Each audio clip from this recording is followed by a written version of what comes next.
Yeah, I bring my own cheering section. Good morning. My name is Murney Rinholm. Our family moved to Fuquay-Varina in 1998, and we happened to visit Abiding Presence near the very first week that this church opened at this location. My husband is Brent, and we have two sons, Tithe, who lives in the Netherlands, and Adley, who's pretty famous around here.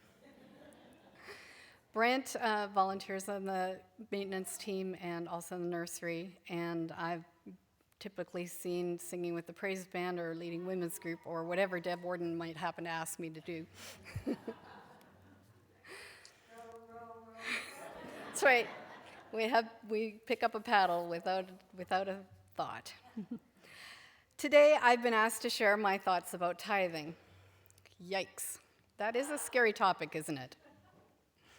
Okay, let me just start by sharing a bit about myself. I tend to be a bit OCD about some things, but especially about doing the right thing. I mean, I can't pick a quarter up off the street without looking around for the owner. Integrity is a huge personal standard, not just for me, but also for my husband, and it's one of the things that I love most about him. That being said, here's a quick story that haunts me to this day. I once barely passed a class in college because I never handed in the term paper. I was doing great in the class, but when I submitted my thesis statement in the second week of class, as was required, my professor commented.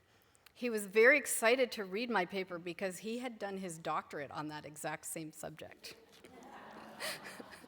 Whoa. That just totally freaked me out. And long story short, I was so paralyzed by fear that I procrastinated the entire semester and never wrote the paper. Luckily, there's even grace in university, and I somehow still managed to pass the class. But not turning that paper in is one of the biggest regrets in my life. So let's contrast that with another fun fact about me.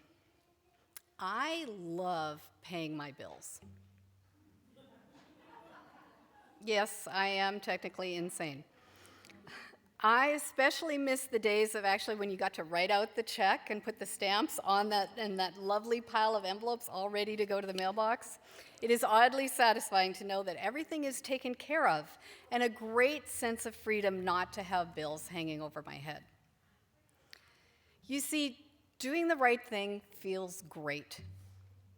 It's also one of the best ways to make decisions. When I'm at work and I'm not sure what is the right thing to do, all I need to do is ask myself, what is the best choice for this patient? And I immediately know what to do. And Jesus set us the best example of this. Many of the choices that he made in his lifetime were not the best choices for his life. I mean, they eventually led him to be crucified, right? But they were always the right choices for us humans. I also love giving to others. I'm pretty sure that gift giving is my love language.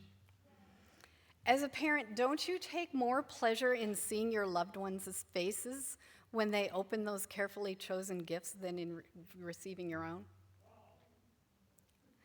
As immigrants to this country, Brent and I have no immediate family in the U.S. This church is our family. We take immense pleasure in giving to our family and helping this amazing place thrive. I didn't think I was going to well up on this, but we love you guys. So, tithing. Whew. Getting to that magic 10% number takes time and conscious effort.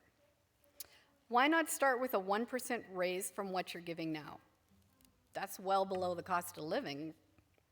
That's what we did. We increased our automatic deposit by 1% every year until we made it. The bank auto draft is an important tool for accomplishing this. Memorial Day weekend's coming up. How much are you planning on spending on vacation that weekend? Interestingly, long weekends are typically some of the worst giving times for the church. You know, Duke Energy doesn't say, oh, the Rinholms weren't at church on Sunday, so we're just not going to send a bill this week. That's not exactly how that works. I highly recommend you utilize your bank's bill pay options to keep your giving consistent.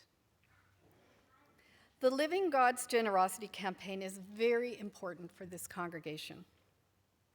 Our family paid off our mortgage around the time that our oldest son started college.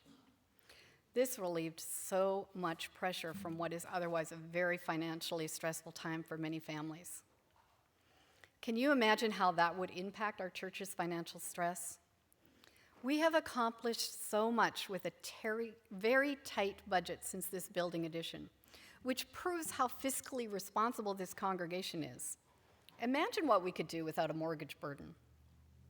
I invite you to consider using this campaign as a kickstart a goal of tithing in your family and stretch out of your comfort zone. You know, you can't get in shape sitting on the sofa. You have to get up. You have to start. Sacrificial giving is similar. You have to start somewhere. I had always thought that I'd grown up poor because our family didn't seem to have as much as my other friends and kids at school. My babysitting money was used to help pay groceries, and we lived in the smallest house in the neighborhood. Now, I know better. I'm grateful we had a home. We had food, I had clothes, and everything that I really needed. I can do great things with what I have now, partly because I learned how to do without all those extras in my life. Jesus gave up his life for ours. My childhood woes seem pretty petty now.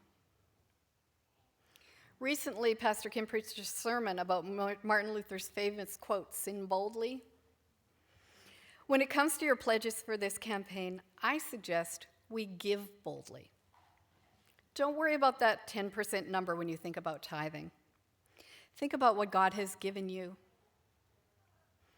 Think about how great it feels to give to those in need. Think about how much you love this place and these people. Did you know that people who start tithing don't stop? Tithing is such a joyful thing that you won't want to stop. Start where you can and join the ranks of the joyful givers. I promise you won't regret it.